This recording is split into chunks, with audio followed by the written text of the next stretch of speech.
Ja no sé què fer, no sé què pensar. La meva ment està lligada al record d'un ahir, que probablement no tornarà com les fulles marcides que alcen el vol acompanyant els teus passos, que s'allunyen dels nostres records perquè saps que allò ja ha passat, encara que per mi encara no ha pensit. Per què resulta això ser tan amarg? Per què ho vam haver de fer tan malament? Per què no vam poder estar junts sense més? Potser la llunyania i no veure'ns construeix un castell als records, però l'animal no s'equivoca quan parla d'amor entre llàgrimes. Com voldria que tornés aquell passat on tu i jo estàvem mà a mà. M'hauria agradat que te n'adonessis molt abans del que aquest amor costa. Per tu va ser molt senzill deixar-me a la cuneta, en l'oblit, a mercè d'uns matons maleïts que tu anomenes per tu amics.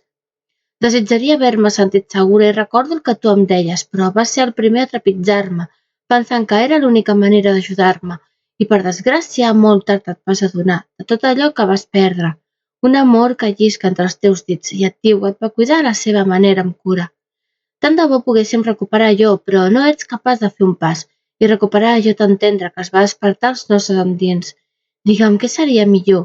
Intentar recuperar el que teníem o seguir endavant amb les nostres vides, buscant en qualsevol altre el que no trobem allà fora, perquè només va existir un fat que ens va atorgar vida eterna a través d'un vermell llaç? Sens dubte, els records cremen. No partir d'aquest punt trasbalsa. La meva ment s'ofega als records i no trobarà la calma, encara que el meu follet acabi mort.